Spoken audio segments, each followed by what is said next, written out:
Dikisahkan pada zaman dahulu kala, dulu banget, hiduplah seorang anak laki-laki yang berwajah ganteng. Saya rasa tidak. Keren, jauh, kaya raya. Aduh, bajunya aja cuci kering pakai. Kadang-kadang nggak dicuci seminggu. Tapi dia memiliki hati yang baik sekali. Kalau ada maunya, dia adalah Jaka Tarub. Suatu hari, Jaka Tarub terlihat sedih. Dia berjalan tak tentu arah sampai tiba di pinggiran hutan.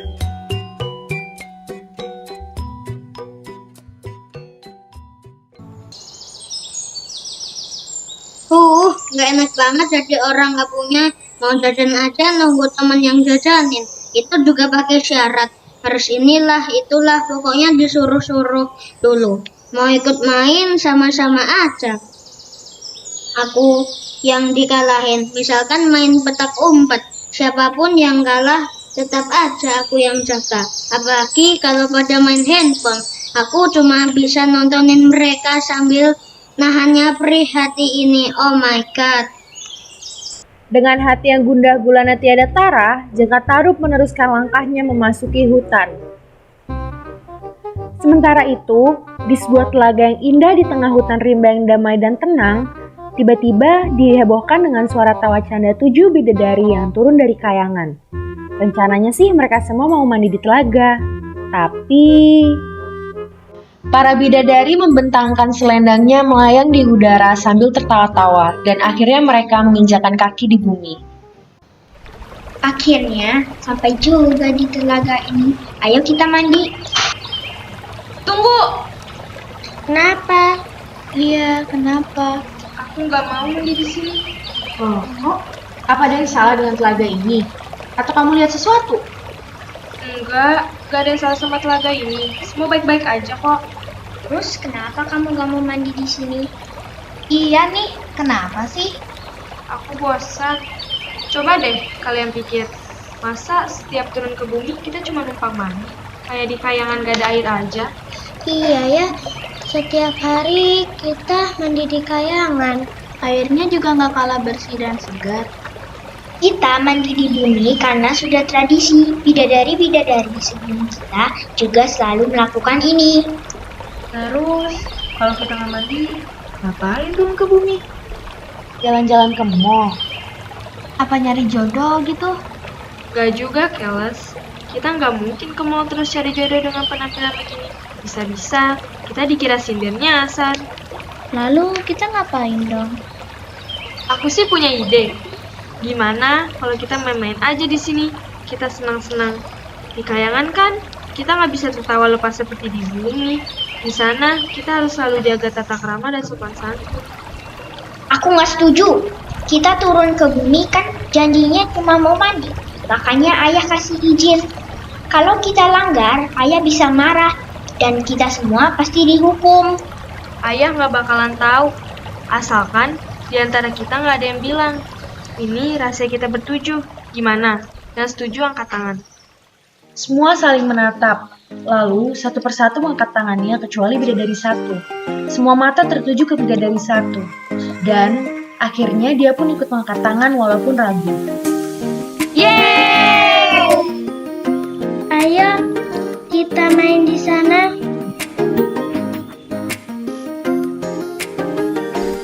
Sudah tinggalkan saja semua persoalan. Waktu kita sejenak untuk membebaskan pikiran dan biarkan terbang tinggi sampai melayang jauh menembus awan. Sementara tinggalkan aturan yang kadang terlalu mengikat dan tak beralasan. Memang benar dimana kita perlu cooling down dan melonggarkan pakaian. Bebas, lepas, ku tinggalkan saja semua beban di hatiku. Melayang jauh, melayang dan melayang. Bebas, lepas, ku tinggalkan saja semua beban di hatiku. Melayang jauh, melayang dan melayang. Aduh, bidadari kok bandel. Biarin aja, nanti juga kalau ketahuan ayahnya bisa dihukum. Disuruh nguras kolam renang pakai sendok. Lagi pula ini kan hutan, pasti banyak binatang buas. Apa mereka nggak takut kalau ketemu macan? Bisa-bisa jadi cemilan. Tapi ya sudahlah. Oh iya, masih penasaran kan sama Jakatarup? Nih, saking galaunya, dia nggak sadar kalau dia sudah masuk ke dalam hutan terlalu jauh. Jakatarup kebingungan nyari jalan pulang. Kita lihat aja apa yang terjadi. Waduh, sepertinya aku tersesat alias nyasar di hutan ini. Kemana jalan keluarnya ya? Bahaya nih, aku harus keluarin ilmu mata sakti biar bisa keluar dari hutan ini sebelum gelap. Jakatarup mengacungkan 2 jari telunjuknya, lalu memutar-mutarnya di samping telinga kanan dan kiri, lalu meletakkan kedua telunjuknya di pelipis mata dan menariknya ke atas hingga kedua bola matanya terbelalak, sembari mulutnya komat-kamit.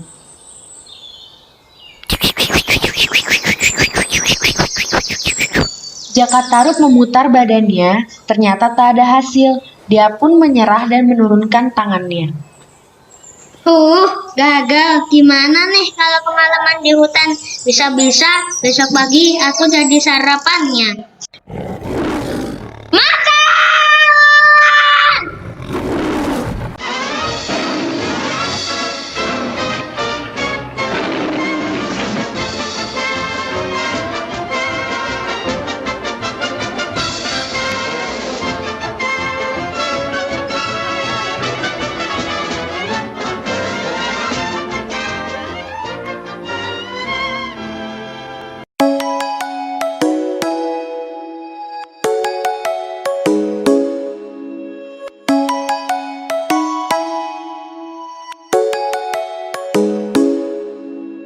Come and fly away with me.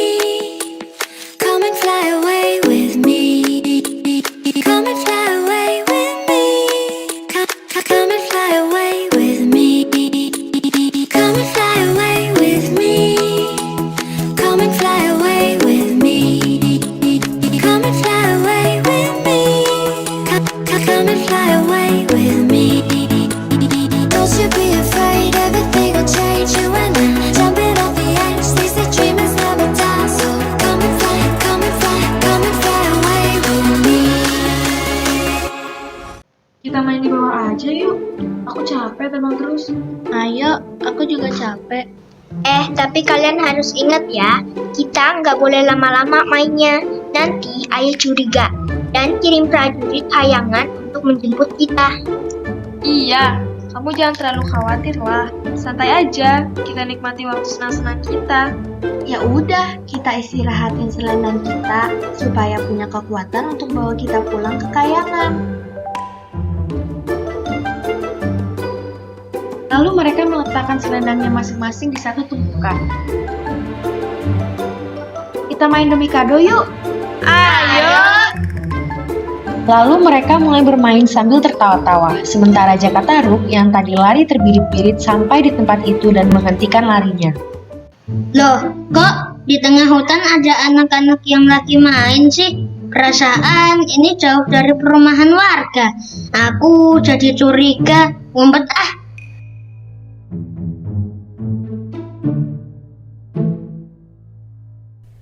Jakatarup pun sembunyi di balik batu, sementara bidadari tidak menyadari kehadiran Jakatarup. Mereka tetap bermain. Gimana? Seneng kan? Coba kalau di kayangan.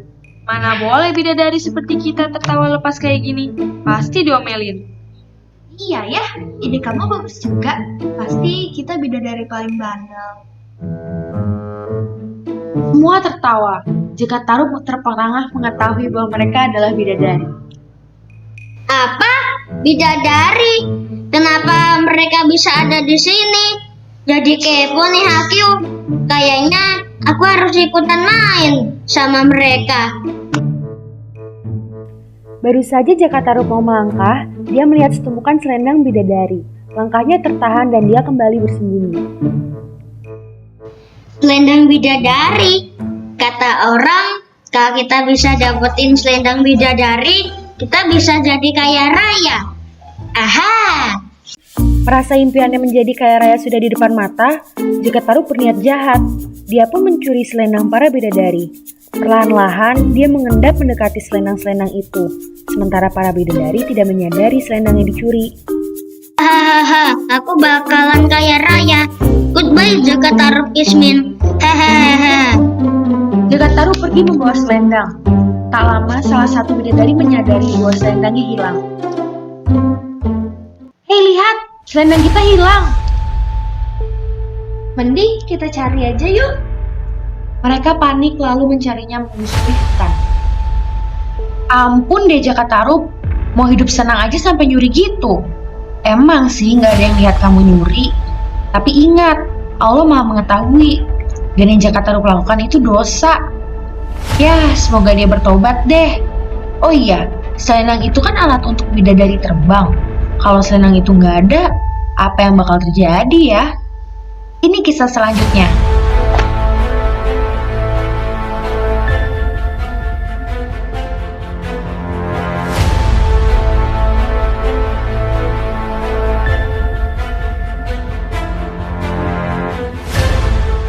Kita udah cari keliling hutan ini, tapi selendangnya nggak ketemu.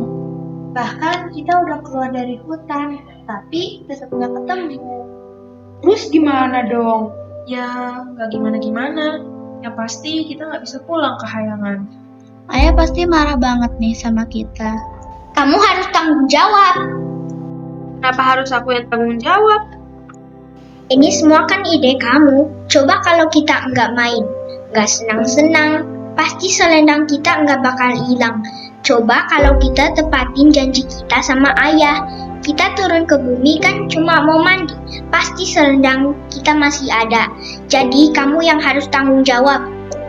Mana aku tahu kalau kejadiannya bakal begini. Aku cuma mau kita bersenang-senang. Apa salahnya? Lagi pula, kalian semua setuju kan? Apa aku paksa kalian untuk setuju? Enggak kan? Sudah. Bertengkar nggak akan selesaikan masalah. Kita harus cari selendang itu sampai ketemu. Setidaknya kita harus cari solusi untuk bisa pulang ke Hayangan. Iya betul. Kalau enggak, ayah pasti marah sama kita. Sepertinya kita akan dihukum ayah nanti. Atau kita akan terus hidup di bumi. Gak punya rumah, gak punya makanan.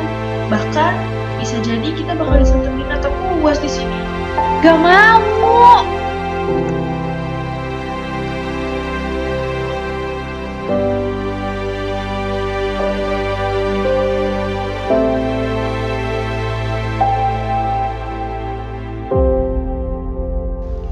Kasihan deh bidadari-bidadari itu.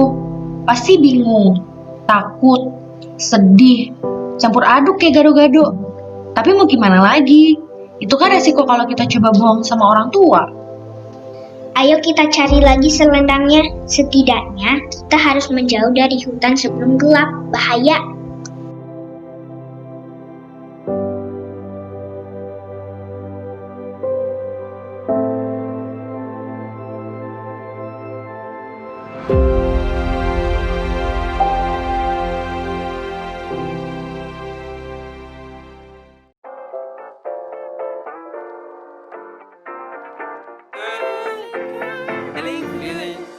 Sekarang penampilan Jakatarup sudah jauh berbeda. Pakaian lusuhnya sudah berganti layaknya orang kaya. Rambut klimis. Dan yang paling wow, handphonenya banyak sampai ada beberapa yang dikalungin.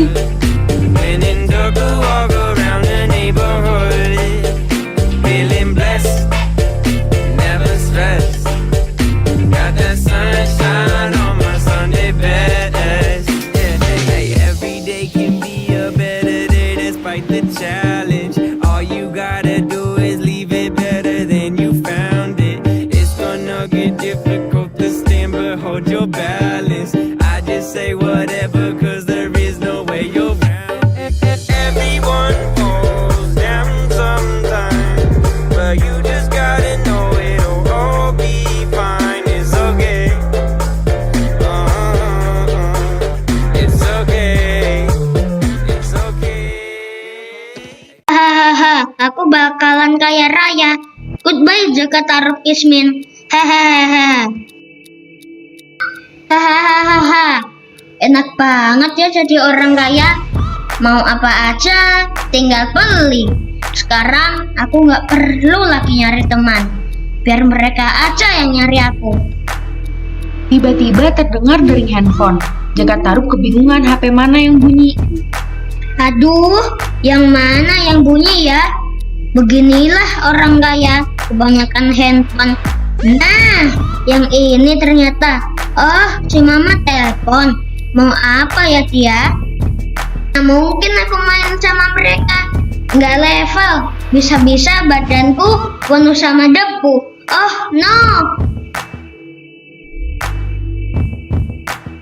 Sombong sekali Jaka Tarub. Harusnya tuh dia malu. Sadar diri kek. Semua yang terjadi saat ini udah bikin orang lain menderita. Kok bisa ya dia tertawa di atas penderitaan orang lain? Kasian kan bidadari-bidadari itu. Kita lanjutin yuk ceritanya.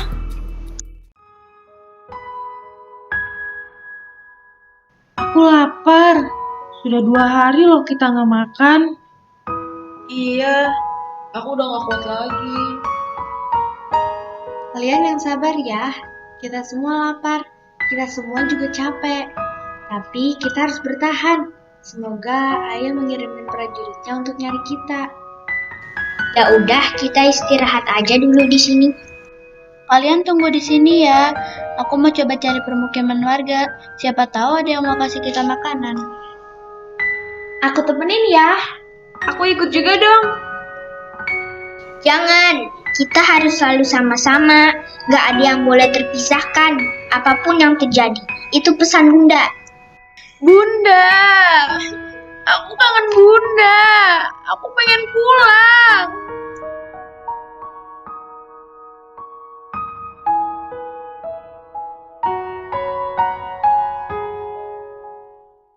Siapa mereka? Hey, hello, excuse me. Para bidadari kaget dengan kedatangan Jaka Tarub. Kalian lagi ngapain di sini? Latihan nangis ya? Kamu siapa? What? Hari gini masih ada yang belum kenal saya. Nih, kenalin, saya Jaka Tarub, orang paling kaya di kampung ini. Kalian siapa? Kayaknya nggak asing. Kami Bill. Kami dari kampung sebelah. Kami tersesat, gak bisa nemuin jalan pulang. Kalau diperhatiin sih, kalian pasti orang susah. Soalnya wajah kalian nunjukin wajah-wajah kelaparan. Iya, kami lapar. Udah 2 hari belum makan. Apa kamu bisa bantu kami? Kamu mau bantu kami? Kata siapa? Maksud saya, kalian tenang aja, nggak usah khawatir. Baru 2 hari nggak makan. Waktu saya miskin, saya sering nggak makan selama seminggu. Fine-fine aja, alias baik-baik aja. Kirain mau ngasih makanan. Selain lapar, kami juga haus. Orang susah tuh harus tahan lapar, jangan gampang sakit hati. Dan yang paling utama, orang susah nggak boleh sakit, nanti nyusahin orang banyak. Hahaha. Kalau kamu nggak mau bantu, ya udah nggak apa-apa. Tapi tolong jangan hina kami. Itu aja marah. Asal kalian tahu ya, saya juga pernah miskin seperti kalian. Tapi itu 2 hari yang lalu. Sekarang saya kaya raya.